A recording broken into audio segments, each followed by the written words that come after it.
Le collège de Tipperary portera bientôt le nom de Louise Carlson. Maire de Papeete de 1993 à 1995, elle est la seule femme qui a occupé ces fonctions dans la capitale. Figure de Tipperary, où est toujours implantée sa famille, Louise Carlson ne s'est pas distinguée qu'en politique. Militante environnementale et femme engagée dans l'enseignement, c'est elle que les collégiens ont choisi pour faire rayonner leur établissement. Laure Philibert et Mathieu. Dani, Do et Claude, les trois filles de Louise Théara Carlson et leur frère Michel, vivent toujours dans le quartier de Tipperary. Il y a 2 ans, la famille est sollicitée par des élèves du collège de l'ouest de Papeete. Ils souhaitent rebaptiser leur établissement du nom de l'ancienne édile. Oui, les élèves ont fait appel à nous, donc on leur a apporté des documents, enfin de ce qu'on avait, quelques archives. Et en y repensant, j'imagine que ce qui les a beaucoup touchés dans tout ce qu'on leur a apporté, tout ce qu'on leur a raconté, c'est justement cette histoire du Aotearoa qui est juste là sous leurs yeux, qu'ils voient à travers leurs fenêtres. Le fait qu'elle est menacée de s'attacher à cet arbre. Et aussi, parmi toute la documentation qu'on leur a apportée, toutes les actions qu'elle a faites avec les écoles et les enfants. Toute la famille s'active alors pour soutenir la démarche. Elle espère transmettre les valeurs de la militante. Elle était institutrice, donc elle a eu un très grand engagement en ce qui concerne tout ce qui est l'éducation.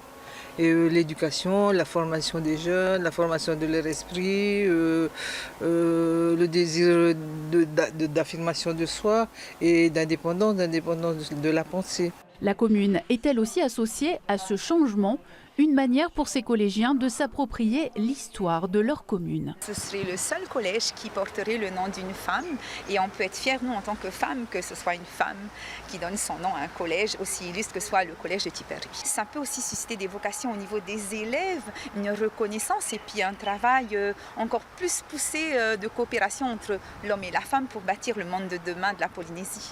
Ces élèves multiplient les recherches et les démarches depuis 2 ans, car peu de documentation existe sur la vie de Louise Théara Carlson. Et finalement, vraiment, en prenant contact avec les familles qui nous ont gentiment répondu, qui sont venues jusqu'au collège, les élèves avaient préparé beaucoup de questions. Ils étaient vraiment passionnés par la vie de ces dames sur lesquelles on a enquêté.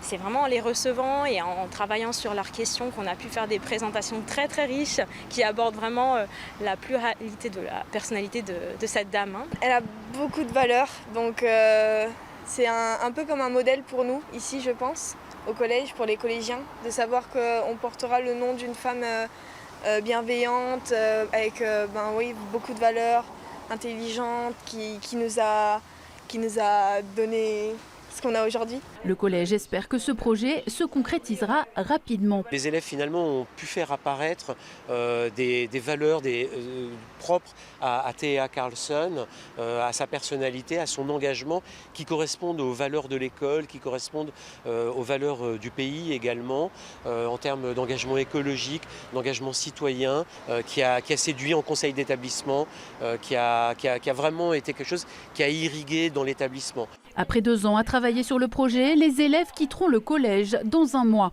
Pour entrer au lycée, le changement de nom pourrait intervenir au cours de la prochaine année scolaire.